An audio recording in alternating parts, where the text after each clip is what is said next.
On a quiet research station at the edge of the galaxy, geneticist Luran lives a life of routine and predictability, until a human diplomatic ship arrives. Tasked with scanning their DNA for the galactic database, Luran discovers something no one should have. Hidden within the so-called junk DNA is a precise, ancient message written in the oldest known language in the galaxy. The words are a warning: help us. They are watching. Drawn into a dangerous mystery, Luran teams up with human ambassador Jamie Takata to translate the full message. What they uncover hints at forces beyond their universe, entities that reset reality itself whenever civilizations learn too much. But the message also contains blueprints for a device that could pierce the veil between their world and whatever lies beyond. Together, Luran and Jamie must decide whether to risk everything to uncover the truth, even if it means drawing the attention of the very beings the warning was meant to protect them from. Luran stared at the ceiling of their lab pod, counting the standard-issue ceiling tiles for what felt like the 5,000th time. The geometric pattern had become a quiet meditation during the long hours between specimen analyses. 15 years on the Outer Rim Research Station, and not a single discovery worth remembering. That was the life of a Keth geneticist, predictable, efficient, and safe. Their six-fingered hands tapped restlessly against the scanner console until the neural implant at the base of their neck sent a mild warning pulse.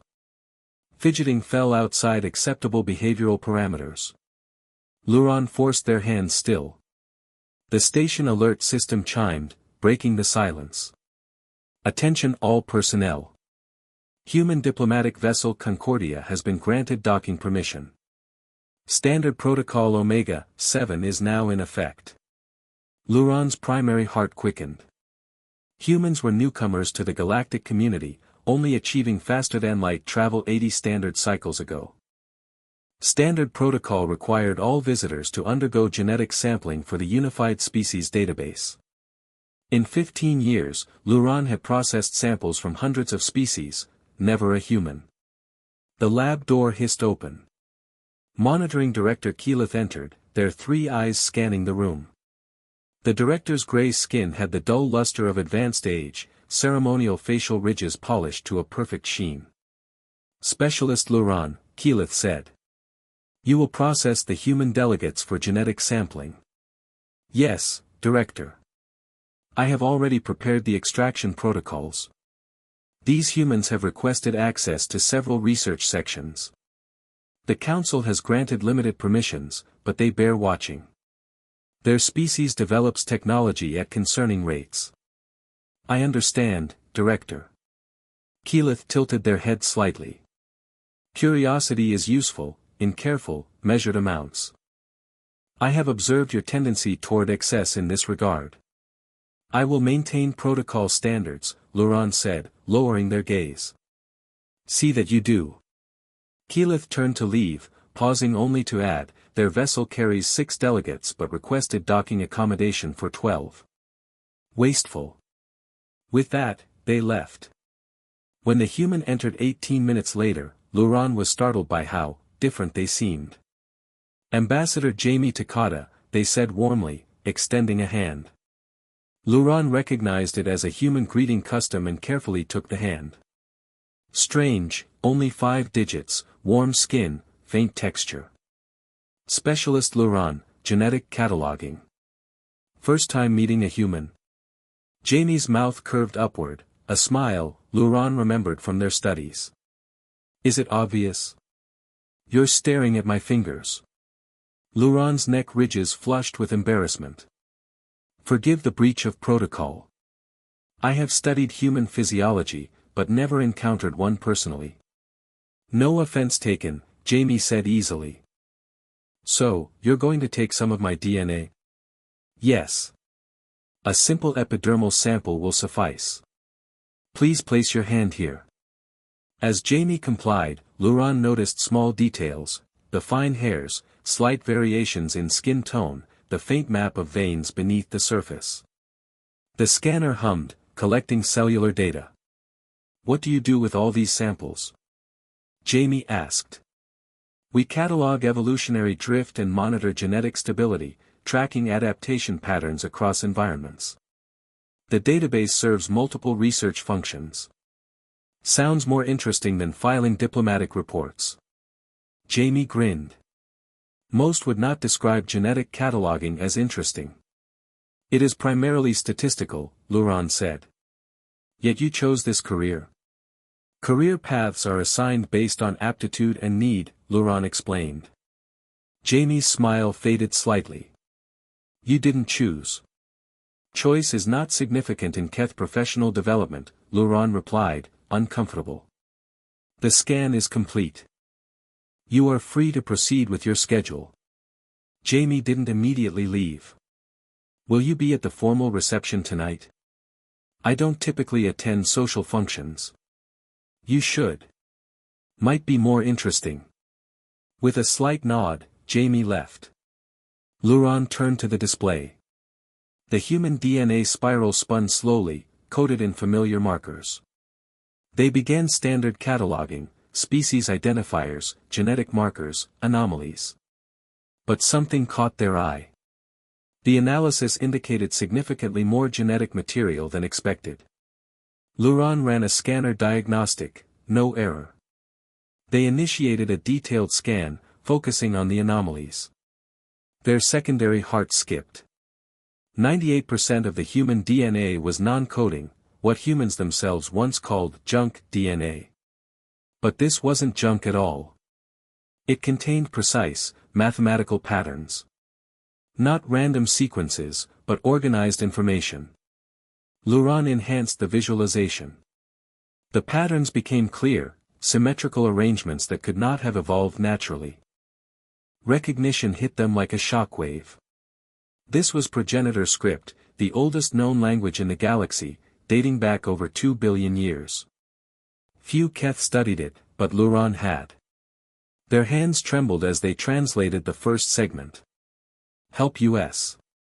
They are watching. Protocol demanded immediate reporting to Keyleth. But the words felt like a personal warning. Luron copied the data to their personal neural drive and logged the DNA as standard variation within expected parameters. At the reception, the station's great hall shimmered with projected landscapes of Earth, blue oceans, green forests.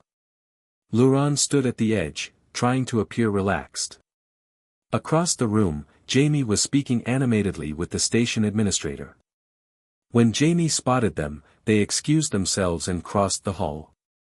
You came, Jamie said, clearly pleased. Your suggestion was persuasive, Luron replied, feeling the weight of what they had discovered. You seem tense. Even for a guest. I need to speak with you privately. Jamie's expression shifted. Is this about my scan?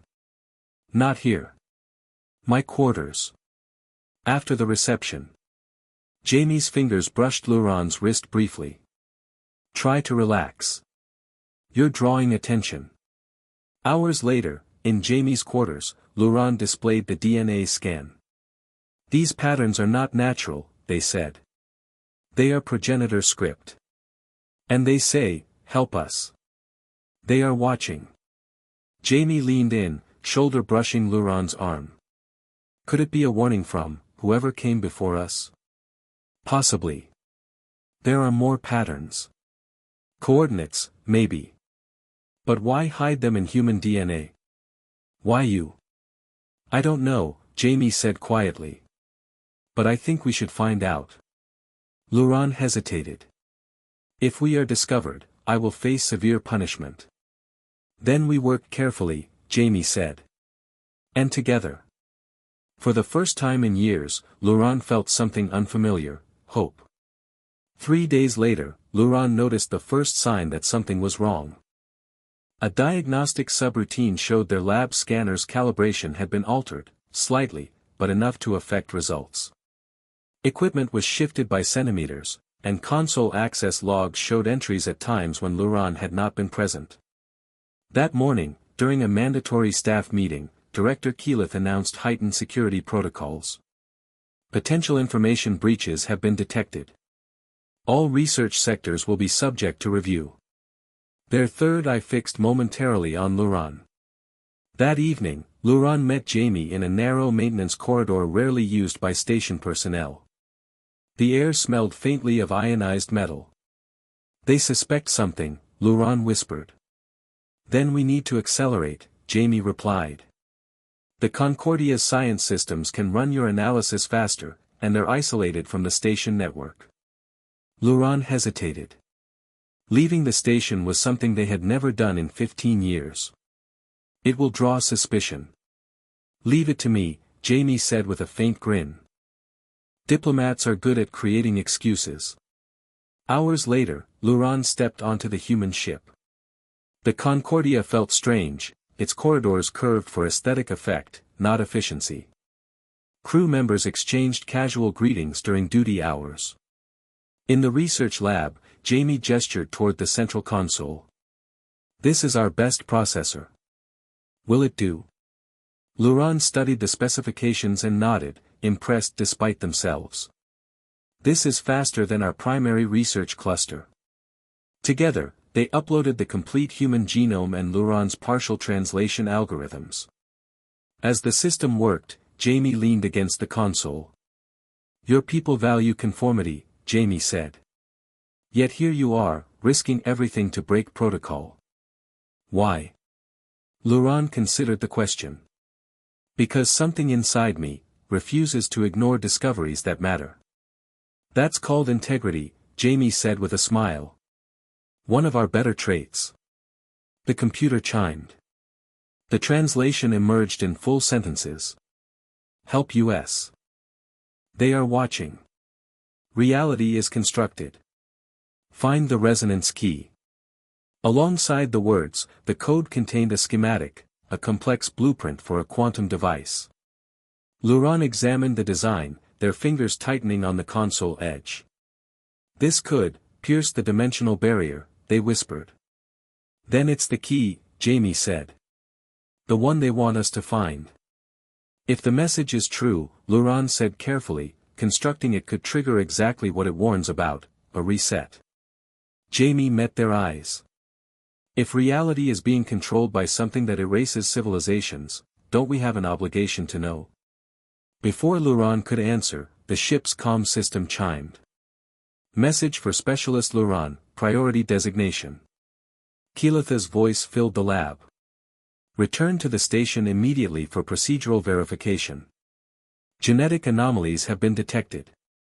Failure to comply within 2 standard hours will result in disciplinary measures."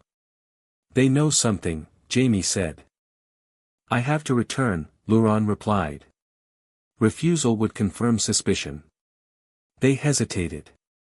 "Begin construction." "I'll delay them." Jamie's hand brushed Luron's. "Be careful." Back on the station, Luron's lab was in disarray. Console logs were wiped clean. Before they could assess the damage, Keelatha entered with 2 security officers. "Explain your unauthorized absence," Keelatha demanded. "I was consulting aboard the human vessel on comparative genetics," Luron said evenly. "Did this consultation involve discussing encoded patterns in human DNA?" Luron froze. "Director, do not insult my intelligence." Keelatha gestured, and one officer activated a display showing the same DNA patterns Luron had found. "You knew?" Luron whispered. "We've known for decades," Keelatha said. "The same anomalies appear in multiple species. The message is a trap." Keelatha's voice lowered. 347 cycles ago, a research team on Pharaoh's Prime built a device from similar instructions. The entire system vanished. 5 planets, 14 billion lives, gone. Reality folded in on itself. "The reset," Luron murmured. "Yes. And fragments of knowledge survive resets. Before the last one, our species valued exploration and discovery. Now we value safety and control. We were changed." Keelatha stepped closer. "You will undergo cognitive realignment. The human vessel will be quarantined and searched. If they've begun construction," Luron lunged toward their console, initiating an emergency transmission through their neural implant. They know. Activate it. Remember me. Security restrained them. Sedation followed. Jamie received Luron's message while overseeing the final adjustments to the device. The engineering team had worked 20 hours straight, modifying ship systems to match the ancient blueprint.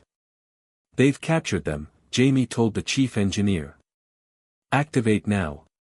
We haven't completed safety protocols, the engineer objected. That's an order, Jamie said sharply. The device, a sphere of quantum filaments around a dark energy core, hummed as it powered up. The sound rose to a vibration that made teeth ache. A shimmering aperture appeared, expanding to 2 meters wide. Through it, Jamie saw something indescribable, patterns of light and mathematics stretching beyond perception, alive with intent. The captain's voice was low. What are we looking at? The framework of reality, Jamie said. The patterns shifted. The entities had noticed them. The Concordia shuddered. Solid walls flickered transparent. Gravity wavered. Station alarms blared through the comms. Reality distortion detected. Quantum stabilizers failing. They're coming for us, Jamie said grimly. Prepare a shuttle. I'm going to get Luron. That's suicide, the captain warned. I'm not leaving them behind. In the station's medical bay, Luron's mind swam in sedation. The realignment process was already altering neural pathways. Around them, reality wavered, equipment phasing in and out, walls bending at impossible angles. They ripped away the neural interface and staggered to their feet. Outside, the corridors twisted like living things. Jamie's voice echoed from behind. Luron. They turned to see the human in an environmental suit, helmet visor reflecting the chaos. The resonator worked. We saw them, the architects. Keyleth appeared from another corridor, face drawn. Stop this madness. Close the aperture before the reset consumes us all. We can't, Jamie said. It's stabilizing on its own. Then we broadcast, Luron urged. Everything we've learned. They sprinted together toward the communications hub. Physics failed around them, Keyleth's attempt to block them failed as their arm passed through Luron's body. At the hub, Luron worked the interface while Jamie prepared the station's transmitters. Even if you send it, it will be erased in the reset, Keyleth warned. Not if we encode it in DNA, Luron said. Like the original message. Jamie understood instantly. Yours and mine. Combined. They initiated the genetic resequencing protocols. Hands pressed together on the scanner, neural patterns merging into a new hybrid sequence. The broadcast began, data, memories, and coordinates sent across every frequency. Reality around them collapsed. The last thing Luron saw was Jamie's hand still in theirs as existence dissolved into white. Luron awoke in their quarters at the Grand Science Academy. For a moment, they lay still, staring at the unfamiliar ceiling. The surface was smooth, polished, and inlaid with tiny illumination strips that glowed like captured starlight. They had been here for years, at least, that's what their mind told them, but something inside whispered otherwise. Lately, they had been dreaming almost every night. Dreams of a station in chaos. Of impossible corridors bending into shapes that defied logic. And always, there was a human with warm eyes, a hand clasped tightly in theirs as the world dissolved into light. The Keth did not usually remember dreams. Such memories were dismissed as meaningless neural discharge. But these felt different, clearer than waking life. Their comm panel chimed. Researcher Luron, your presence is requested in Primary Laboratory 7. The specimens from the newly contacted species have arrived. Luron acknowledged the message and dressed quickly. The Academy valued innovation and discovery above all else. In this reality, Keth culture celebrated curiosity instead of suppressing it. Somehow, that felt new. When Luron entered the laboratory, 2 assistant researchers were already at work. The sterile scent of preservation chemicals filled the air. Preliminary scans are complete, one said. The genetic samples show anomalies requiring expert interpretation. Luron stepped to the console. On the display, a spiral of nucleotides rotated slowly, complex and elegant. The name on the file read, Species, Human. A shock of recognition struck so hard it almost made them gasp. They shouldn't know this genome. This was first contact. And yet. The assistant gestured at the screen. What do you make of it? Luron's gaze locked on the non-coding regions, what most species dismissed as genetic waste. Patterns emerged instantly. Not random. Mathematical. Structured. They enhanced the visualization. The shapes formed ancient symbols. Progenitor script. Words unfolded across their vision, second attempt. Find the other. Their primary heart pounded. Images flashed behind their eyes, lab equipment, a sphere of quantum filaments, a voice saying we saw them. The architects are real. The assistant frowned. Researcher, are you unwell? These sequences, Luron kept their voice steady. They are highly unusual. I will need to conduct a private analysis. Please inform Director Naren. Alone, Luron dug deeper. The patterns resonated with something deep inside. Not just recognition, memory. In the code, they found fragments of neural engrams, pieces of thought, feeling, self. Their own DNA had been altered, once, to store information across, something. Across resets. They checked the human delegation list. One name stood out, Ambassador Jamie Takata. The syllables sparked a wave of emotion that left them unsteady. That evening, the Academy hosted a reception for the new human envoys. The hall was filled with suspended gardens, holographic art, and music that shimmered in the air like crystal dust. Luron moved through the crowd, scanning faces. And then, they saw them. Jamie stood across the room, speaking politely with an Academy official, but their eyes kept flicking around the hall, as if searching. When those eyes met Luron's, the rest of the room seemed to fade. The two moved toward each other without conscious thought, weaving between clusters of guests. A colleague tried to intercept Luron for introductions, but they barely heard. When they finally stood face to face, Jamie's voice was carefully controlled. Have we met before? Luron reached out, touching the offered human hand. At the contact, memories surged, bright, undeniable. The lab on the station. The resonator. Reality dissolving. Yes, Luron said quietly. In another reality. Jamie's lips curved in a faint smile, eyes shining. I was hoping you'd say that. Over the next weeks, they met in private whenever possible. Both remembered fragments. Both had found the new message hidden in human DNA. There must be others, Jamie said one night, seated across from Luron in a small conference room lit only by the glow of the data screen. Others who received our broadcast before the reset. They began searching discreetly. Across the galaxy, they found individuals from 17 different species who reported vivid dreams of places they'd never been, people they'd never met, and technology that didn't exist, yet. They called themselves memory carriers. Together, the carriers pieced together their fragments. The entities, the architects, had not erased everything. Enough persisted to form a network. With Jamie's diplomatic influence, they gained access to restricted archives. Records of unexplained, cosmic anomalies matched the patterns of previous resets. Always preceded by rapid technological or cognitive leaps in multiple civilizations. Always followed by uniformity. This reality is different, Luron observed, reviewing comparative historical data. Your species achieved faster-than-light travel 30 years earlier than before. And my people, we seek discovery again. It's accelerating, Jamie agreed. If we keep pushing, they'll reset us again. Which left only one option, finish what they had started.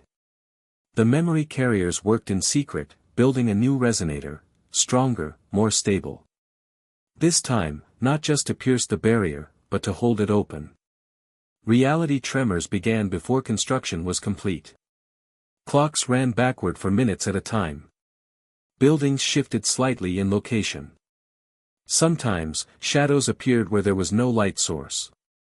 "They're preparing another reset," Luron said grimly. "We activate now," Jamie replied. The device sat at the heart of a hidden research facility, its filaments glowing like threads of a spider's web spun from pure light. Energy readings spiked. The aperture formed, not a flickering window, but a steady doorway. "Who goes first?" asked a Tellian physicist, one of the carriers. "We do," Luron and Jamie answered together. They stepped through into a realm beyond all understanding, a space of pure information, geometry folding into itself in patterns that made and unmade meaning with every glance. The entities were there, vast and intricate, awareness stretching in all directions. "You should not remember," came a thought that was not a voice. Luron projected their answer. "You built this as a refuge. You reset it when awareness threatens stability. But something persists." Jamie stepped forward, mind open, showing them the merged DNA that carried their shared memory. "You can't erase connection. It finds its way back." For a moment, the architect's attention became overwhelming. Luron felt the edges of their self begin to blur. Then, shifting. The light patterns rearranged, showing histories of countless resets, and in each, two consciousness patterns intertwining again and again. "Anomaly," the entities said. "Unexpected." "Evolution," Luron countered. There was a long, silent pause. Then, "Trial partnership accepted. Observation will be managed. Consciousness will guide stability." The doorway shimmered. Reality steadied. Luron looked at Jamie, whose fingers were already reaching for theirs. The moment Luron and Jamie stepped back through the aperture, the facility felt different. The subtle trembling of reality had stopped. Lights no longer flickered. Gravity held steady beneath their feet. The memory carriers waited anxiously. "Well?" asked the Tellian physicist. "It worked," Jamie said, voice steady but laced with awe. "We've reached an agreement. The architects won't reset us, if we manage observation ourselves." The relief in the room was palpable, though it was tempered by the enormity of the task ahead. The partnership was a trial. Failure would mean erasure. Over the following months, the carriers formed what they called the Continuity Project, a covert organization spanning 17 species. They developed methods for detecting instability in the simulation, training operatives to correct fluctuations before they drew the architect's notice. Luron adapted Keth genetic analysis tools to identify potential recruits, individuals with rare markers that indicated a latent ability to perceive the underlying code of reality. Jamie coordinated diplomatic cover, establishing safe havens across neutral worlds. The work was relentless. In their first year alone, the team responded to dozens of anomalies. In the Tezhar system, time loops trapped entire cities in repeating 3-day cycles. On Rilth 4, the laws of physics shifted unpredictably, gravity having one moment, doubling the next. In each case, operatives intervened quietly, making adjustments to restore stability. One evening, after stabilizing a particularly dangerous distortion in the Proxima system, Jamie found Luron in the facility's observation dome. The stars above were a projection, an exact simulation of the night sky outside, but they still took Luron's breath away. "You've been awake for 36 hours, Jamie said, sitting beside them. "I've been analyzing the structure the architects showed us," Luron replied, their voice soft. "Every consciousness leaves a pattern, like a neural pathway in the simulation. Most are isolated. But some, they tapped a control, and a holographic map bloomed before them. Two luminous patterns wound around each other in a spiral." Jamie studied the display. "That's us." "Yes." Across 17 resets, these same patterns find each other. The architects can't explain why. Jamie's smile was quiet, almost shy. Do you know? I'm beginning to, Luron said. Their six-fingered hand brushed against Jamie's, the contact brief but deliberate. 5 years later, the Continuity Project had grown from a handful of carriers to hundreds of trained operatives scattered across the galaxy. Their network extended into places most governments didn't even know existed: hidden stations, asteroid bases, deep ocean research domes. The architects kept their part of the bargain, but reality still fluctuated.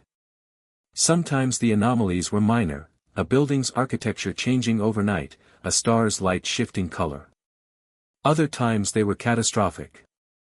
The carrier's job was to keep those events invisible, repairing them before they cascaded into a system-wide collapse.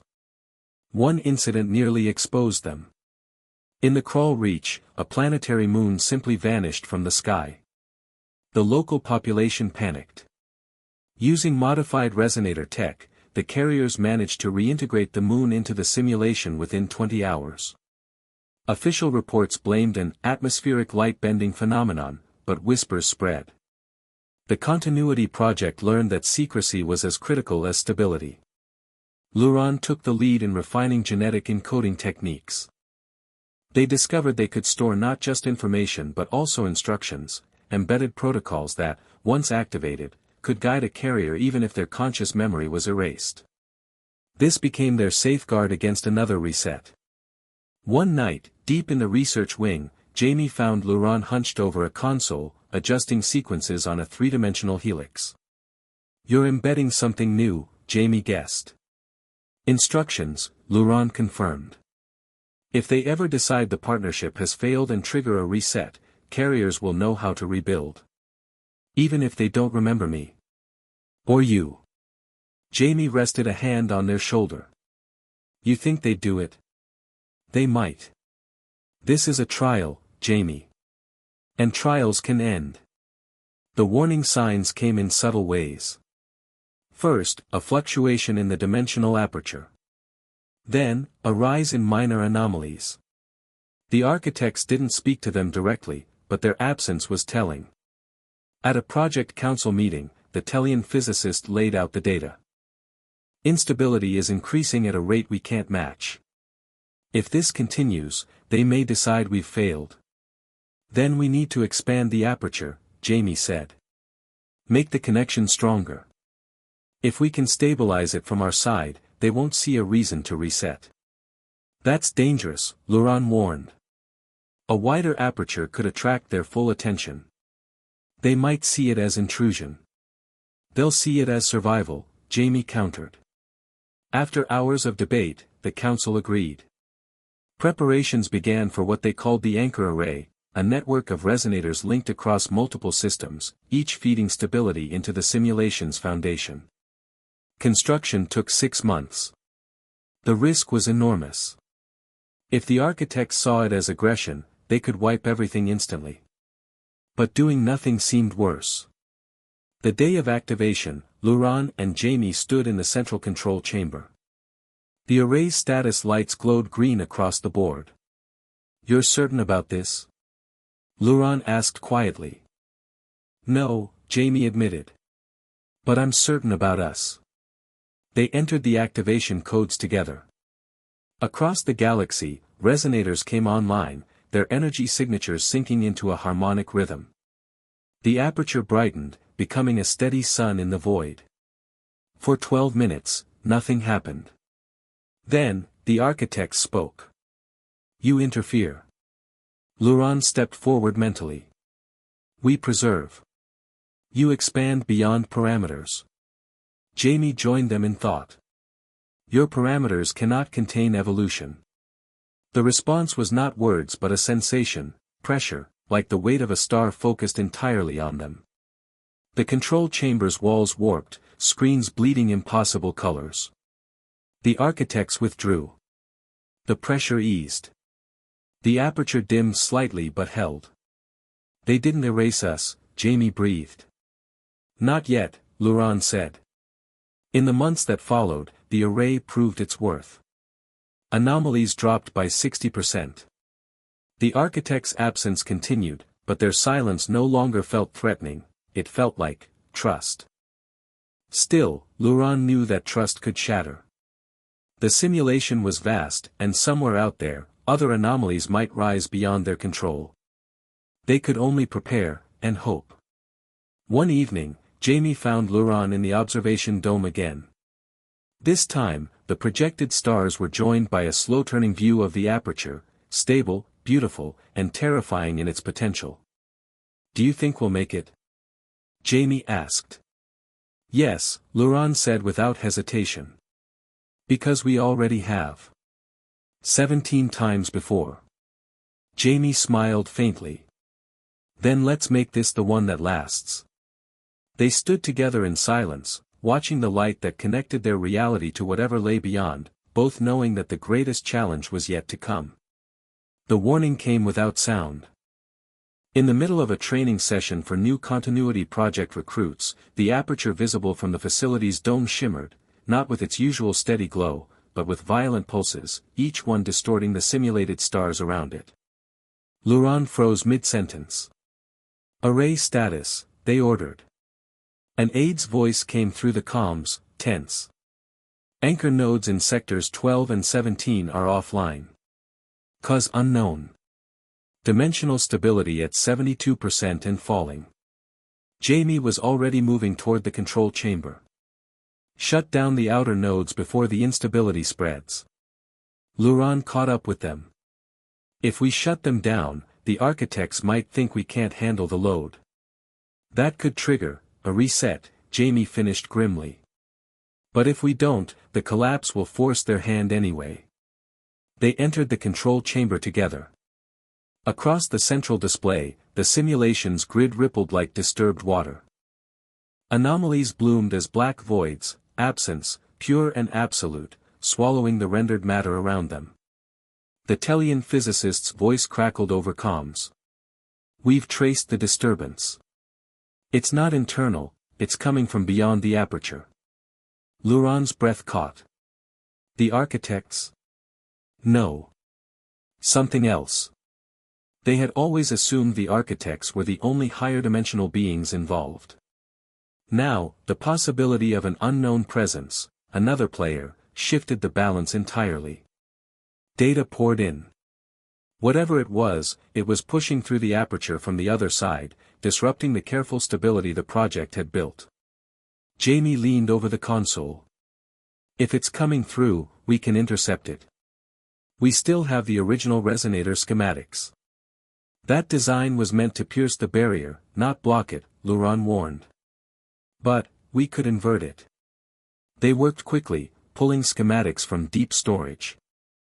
The inversion would require focusing all the array's energy into the central node, a risky move that could overload the system. "If this fails, we could burn out the aperture completely," Luron said. "If we let it in, it might do worse than the architects ever could," Jamie replied. An hour later, the central node's resonator hummed at full capacity. Energy readings climbed past safe thresholds. Through the dome's reinforced glass, the aperture boiled with impossible colors. At its heart, a shape began to form, flickering between geometry and living presence, something that seemed to look at them from every angle at once. Luron felt it in their mind, a presence both alien and deeply familiar, like hearing a voice you've never heard before but somehow know. "You are not theirs," it seemed to say. "You are free." Jamie winced, gripping the console. "It's speaking directly to us. They keep you contained. We can open the way." Luron steadied their thoughts. "The architects maintain stability. Without them, the simulation collapses. Without them, you would be beyond simulation." Jamie looked at Luron. "If it's telling the truth, it could also be lying," Luron said. "Destabilizing us could be its way of taking control." The entity pressed again, its presence filling every corner of their awareness. "Choose." Jamie's voice was quiet. "If we side with it, we risk the collapse of everything we've fought to preserve. If we fight it, we risk losing the only chance to truly escape." And if we do nothing, we risk both, Luron said. There was no more time. The aperture's edges were breaking apart, pixelating into fragments of unformed reality. Engaging inversion sequence, Jamie said. Luron's 6 fingers flew across the controls, initiating the feedback loop that would focus all remaining array power on pushing the intruder back. The resonator's hum deepened into a vibration that rattled the bones. The entity resisted. The dome's glass warped inward. In the simulation's fabric, stars twisted into spirals and vanished. Hold it! Jamie shouted. Sweat beaded on Luron's brow ridge. We're at critical, the entity's voice became sharper, more insistent. They will reset you again. You cannot win this way. For the briefest moment, Luron faltered, just enough for Jamie to speak directly into their mind, bypassing all noise. No matter how many times they reset us, we find each other. The word steadied them. Luron pushed harder, forcing energy through the inversion sequence. The aperture blazed white. The entity's presence screamed, not in sound, but in the collapsing lattice of its thoughts, and then it was gone. The grid stabilized. Anomalies began to fade. The central node systems went dark, burnt out by the effort. Silence filled the chamber, broken only by the slow return of normal sensor readings. Jamie exhaled heavily. Status? Stability at 91%, the Tellian physicist reported. We did it. But Luron knew it wasn't over. Whatever that was, it found us once. It could find us again. Jamie rested a hand briefly on their arm. Then we'll be ready. Weeks later, the Continuity Project repaired the damage.